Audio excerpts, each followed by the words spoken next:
साथियों नमस्कार, जोहार। जीटी रोड लाइव देख रहे हैं आप। मैं अभिषेक सिंह। साथियों, चंपई दाह,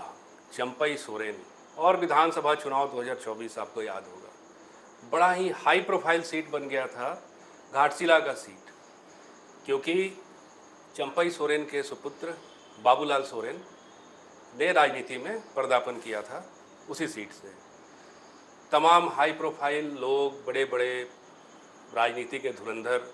झारखंड में कैंप करके उस सीट पे चंपई सोरेन के साथ उनके बेटे को जिताने में लगे थे। हालांकि लगभग 22,000 वोटों से उनकी हार हुई और रामदास सोरेन वहाँ से विधायक निर्वाचित हुए। उनको शिक्षा मंत्री का पद भी मिला, आप सब वाकिफ़ हैं इससे। और कुछ दिनों पहले उनका निधन हो गया। फिर से वो सीट खाली हुई और अब बात हम करेंगे 2025 में घाटशिला के सीट से उपचुनाव की। हमारे साथ हमारे पॉलिटिकल एडिटर शैलेंद्र सिन्हा जी हैं। शैलेंद्र जी, ऐसा क्या लग रहा है आपको कि इस चुनाव में एक तरफ जहां रामदास सोरेन के पुत्र सोमेश सोरेन, जो कि लगभग तय है कि उनकी सीट से लड़ेंगे,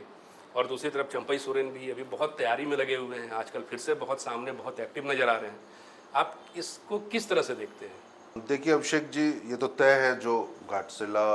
विधानसभा सीट पर उपचुनाव होना है। और यह उपचुनाव हम सभी को अंदाज़ा यही लग रहा है, संभावित यही लग रहा है, जो बिहार विधानसभा के जो चुनाव होंगे अक्टूबर अंत में, चाहे नवंबर के दूसरे तीसरे हफ्ते में होंगे, तो उसी के साथ ये उपचुनाव संभावित है। तो सही आपने कहा, जो रामदास सोरेन जो पूर्व मंत्री, दिवंगत मंत्री हैं, उनके बेटे सोमेश चंद्र सोरेन की दावेदारी सबसे ज़्यादा, और लगातार पिछले 15-20 दिनों से कह दें, खासकर जब से उनके पिता के देहांत के बाद उनका श्राद्ध कर्म और दशकर्म, वो तमाम जो पारंपरिक विधि विधान है वो खत्म हुआ है, उसके बाद से लगातार आप रामदास सोरेन हैं, वो पूरे क्षेत्र का दौरा कर रहे हैं, लोगों से मिल रहे हैं, बातचीत कर रहे हैं, छोटी छोटी सभाओं को संबोधित कर रहे हैं, अलग अलग कार्यक्रमों में वो शामिल हो रहे हैं। तो सक्रियता उनकी काफ़ी ज़्यादा पूरे विधानसभा क्षेत्र में नज़र आ रही है। लेकिन एक जो चीज़ थोड़ा वो लग रहा है हम लोगों को, जो एक परिपाटी अभी तक पिछले 5-6 सालों में, खासकर जब से हेमंत सोरेन मुख्यमंत्री बने थे, और किसी विधानसभा सीट पे खासकर जेएमएम नेता के, वरिष्ठ नेता के खाली होने के बाद यदि उस पर उपचुनाव होता रहा था, तो उसमें उनके किसी परिजनों को पहले वो मंत्री बना देते थे और बाद में वो उपचुनाव में जाते थे। जैसे हाफिजुल हसन के। हाँ, आप सही कह रहे हैं, हाफिजुल हसन हुआ, उनका मामला हो, चाहे जगन्नाथ महतो डुमरी विधायक में वो, उनकी पत्नी बेबी महतो बनी, मंत्री बनी, उससे हाफिजुल हसन मंत्री बने थे हाजी हुसैन अंसारी के निधन के बाद। तो वो दो ऐसे वाकया जेएमएम में देखने को मिला था जिसमें उनके परिजन मंत्री बने और बाद में वो उपचुनाव जीतते हैं। लेकिन अब तक, जैसे अब उनके निधन को लगभग 1 महीने से ज़्यादा का वक्त हो गया है, और अब तक ऐसा कोई संकेत नहीं मिल रहा है जेएमएम शीर्ष नेतृत्व की ओर से, जो वो इस मामले में क्या इस बार उसी परिपाटी का निर्वहन करेगी, या फिर उपचुनाव में पहले वो जीत करके आए और फिर उसके बाद उनको मंत्रिमंडल में शामिल किया जाएगा, किया भी जाएगा या नहीं, ये भी अभी तक तय नहीं है। तो ये एक बड़ा रोचक मामला है। हो सकता है जो शायद कुछ राजनीतिक गतिविधियों में यह भी चर्चा है, जो अभी पितृपक्ष का महीना चल रहा है और समय चल रहा है, और वो समय जैसे खत्म होगा, नवरात्र के बाद से शुरू होगा, तो शायद उसके बाद मंत्रिमंडल का कहीं विस्तार हो जाए और उसके बाद उनको मंत्री बना करके जी बिल्कुल, शिक्षा मंत्री का दायित्व जो है शिक्षा विभाग का, वो हेमंत सोरेन का। तो ये एक तरीके से हमें आशंका और संभावनाएं जो तमाम लग रही हैं। दूसरी तरफ जो आप बहुत प्रमुखता से, चाहे बहुत लोग यह जानने की कोशिश कर रहे हैं, जो आखिर बीजेपी में क्या चल रहा है, बीजेपी में क्या वाकई एक बार फिर से पार्टी चंपईदा के ऊपर भरोसा जताते हुए उनके बेटे को चुनावी मैदान में उतारेगी या नहीं उतारेगी? क्योंकि पिछले चुनाव में और इस चुनाव में एक बड़ा अंतर ये है, जो इस बार का चुनाव वो सहानुभूति वोटों के या सहानुभूति फैक्टर पे ऐसा बयान भी है शैलेंद्र जी कि मतलब भाजपा को कोई कैंडिडेट नहीं मिल रहे शहीद होने के लिए। शहीद होने के लिए, देखिए बिल्कुल आप सही कह रहे हैं, जो शहीद होने के लिए कोई कैंडिडेट नहीं मिल रहा है, तो ये एक बड़ा फैक्टर है। और इसमें कोई भी नेता ऐसा नहीं चाहेगा जो वो अपने राजनीतिक करियर को दांव पे लगाने के लिए। हालांकि देखिए इसी बीच में यदि आप चंपईदा की गतिविधियों को देखिए, उनके राजनीतिक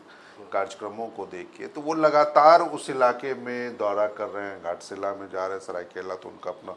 विधानसभा क्षेत्र है ही, लेकिन बावजूद इसके कहीं ना कहीं चंपईदा तो तैयारी में है। तो क्या अकेले छोड़ दिए गए हैं चंपईदा? चूंकि भाजपा के किसी भी शीर्ष नेता का या फिर भाजपा पार्टी की ओर से आधिकारिक तौर पे अब तक कुछ ऐसा खुल के नहीं आया है कि वहाँ से तैयारियां क्या हैं उपचुनाव को लेकर। निश्चित रूप से देखिए सही कह रहे हैं, ये हम लोग भी समझ रहे थे इन सब चीज़ों को, क्योंकि कई बार कई प्रेस कॉन्फ्रेंस इस बीच में, यदि पिछले 15-20 दिनों में या एक महीने में कहा जाए तो 10-20 प्रेस कॉन्फ्रेंस भाजपा कर चुकी है, जिसमें उनके शीर्ष नेता बाबूलाल मरांडी हों, रघुवर दास हों या अर्जुन मुंडा हों या दूसरे और नेता हैं, वो उन प्रेस कॉन्फ्रेंस को संबोधित करते, अलग अलग मुद्दों को उठाया, जैसे अब रिम्स 2 का मुद्दा, नगड़ी का मुद्दा उठाया, सूर्या हांसदा प्रकरण को उठा रहे हैं। लेकिन इसी बीच में जब वो रिपोर्टर उनसे जब घाटशिला उपचुनाव को लेकर के सवाल करते, तो बहुत प्रमुखता से, बहुत दृढ़ता से वो ऐसी कोई बात नहीं रख रहे हैं या उस चुनाव को लेकर के ऐसी कोई बात नहीं कर रहे हैं जिससे ये लगे जो उस उपचुनाव को लेकर के भाजपा ज़्यादा संजीदा है या सक्रिय है। एक सवाल और पूछूंगा शैलेंद्र जी, अभी आपने जैसे देखा कि इतने सारे प्रेस कॉन्फ्रेंसेस हुए, बाबूलाल मरांडी के, रघुवर दास के, तमाम नेता नजर आए, लेकिन इसमें चंपई नजर नहीं आ रहे। चंपई नहीं ना, ये वाकई हैरान करने वाला। जैसे आपने एक और सवाल पहले पूछा था, जो क्या वो अकेले छोड़ दिए गए हैं, तो देखिए एक संभावना तो ये लग रही है ऐसे, जो शायद चंपई दा इस उपचुनाव में यदि उनके बेटे बाबूलाल सोरेन को टिकट पार्टी दे देती है, तो एक ये तरीका ज़रूर हो सकता है, जो इस बार यदि बाबूलाल सोरेन चुनाव हारते हैं, ठीक है, तो चंपई सोरेन की राजनीतिक दावेदारी जो भाजपा के अंदर है वो लगभग खत्म हो जाएगी। आने वाले विधानसभा चुनाव में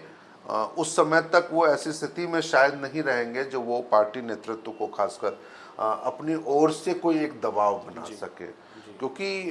बहुत उम्मीदों और बहुत आकांक्षाओं के साथ चंपई सोरेन को, क्योंकि बहुत बड़े कद्दावर नेता जेएमएम के माने जाते थे, गुरुजी के सहयोगी रहे और करीबी भी रहे थे लगातार, उन्होंने अभी भी उनकी तस्वीर अपने घर में लगा रखी है, ये हम सब जानते हैं, हमारे दर्शक भी बहुत जानते हैं। तो ऐसे में पार्टी को ये उम्मीद थी, जो जेएमएम को ये बड़ा झटका साबित होगा चंपई सोरेन के पार्टी छोड़ने का, तो वो झटका जो है ना अब तक वो मतलब कहते हैं ना जमीन पे इन लोगों को नजर नहीं आया। क्या चंपई को ये अंदेशा होता है कि उन्होंने झामू को छोड़ करके कोई गलत फैसला लिया? देखिए अभी तक तो ऐसा कुछ भी वो नहीं कह रहे, क्योंकि लगातार जिन मुद्दों को वो मीडिया के जरिए उठाते रहे, मीडिया में उठाते रहे हैं और बातों को सरकार को वैसे ऐसे मुद्दों पर उन्होंने घेरने की कोशिश की है जो पार्टी भाजपा का एजेंडा रहा है, चाहे वो बांग्लादेशी घुसपैठियों का मुद्दा हो, आदिवासियों को दरकिनार करने का मुद्दा हो, या फिर आदिवासियों की जमीनों को छीन लेने का मामला हो, जबरन जमीन अधिग्रहण करने का मामला, तो तमाम वो मुद्दों को ही लेकर के उठाते रहे, जो उन्होंने एक बार भी मतलब कि ऐसी कोई बातें नहीं कही जिससे उनको ये अंदेशा हो या उनको ये लग रहा हो जो उन्होंने कोई गलती की है। चुनाव को आप किस तरह देख रहे हैं? चुनाव एक देखिए, आप जैसे आपने कहा ना, ये जो मीडिया में भी चल रहा है, जो शहीद होने वाली स्थिति है, तो घाटशिला उपचुनाव तो फिलहाल तो यही लग रहा है जो एक तरफ एक तरफाई होगा भाजपा के लिए, लेकिन भाजपा के लिए एक बड़ा मौका था ये, या है अभी भी, अभी तो खैर चुनाव की घोषणा भी नहीं हुई, भाजपा के लिए इसलिए बड़ा एक मौका होगा जो पार्टी कम से कम प्रमुख विपक्षी दलों के नाते एक ऐसी सशक्त दावेदारी उपस्थिति वहां दर्ज कराती जिसके आधार पर आने वाले दिनों में सरकार को घेरने के लिए उसे तमाम मुद्दे मिल पाते। जैसे देखिए अभी भी बहुत लोगों में ये चर्चा भी है, राजनीतिक जगत में हो, चाहे नॉन पॉलिटिकल कॉरिडोर वाली बात यदि आप कहें तो उसमें ये है, जो हेमंत सरकार के पास जब लगभग अभी तो 9 महीने का उनका कार्यकाल, 10 महीने का कार्यकाल हो चुका है,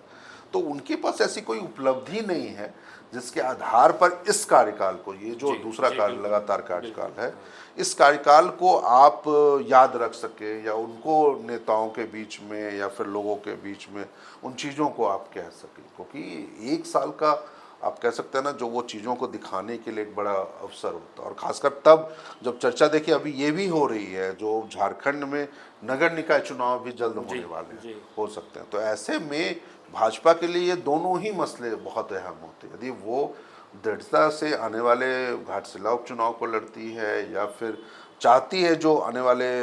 नगर निकाय चुनाव की वो तैयारी करे, तो निश्चित रूप से इस मामले को लेकर के उनको गंभीरता दिखानी चाहिए। और जो भी संभावित कैंडिडेट हो, चाहे वो बाबूलाल सोरेन हो, चाहे दूसरे, और चर्चा तो बहुत है, रमेश टूडू की भी चर्चा है, लखन मार्डी की चर्चा, या तमाम ऐसे उम्मीदवारों की चर्चा है जिसको लेकर के दांव खेल सकती है। तो साथियों, चुनाव की तैयारी शुरू हो गई है। निर्वाचन आयोग ने अपने तैयारियों को मूर्त रूप देना शुरू कर दिया है। बहरहाल अब ये आने वाला वक्त बताएगा कि इसमें जीत एनडीए गठबंधन की होती है या इंडिया गठबंधन की होती है। एक तरह से आप मानिए तो चाचा भतीजा इस चुनाव में आमने सामने हैं। एक और जहाँ हेमंत है तो दूसरे ओर चंपई है। जीत किसकी होगी, हारेगा कौन, ये तो आने वाला वक्त बताएगा। बहरहाल साथियों, आज के लिए इतना ही। जाते जाते आपसे वही आग्रह रहेगा कि अगर आपने हमारे चैनल को सब्सक्राइब नहीं किया तो ज़रूर से कर लीजिए। हमारे चैनल को लाइक ज़रूर कीजिए, शेयर ज़रूर कीजिए, कमेंट ज़रूर कीजिए। आज्ञा दीजिए। नमस्कार।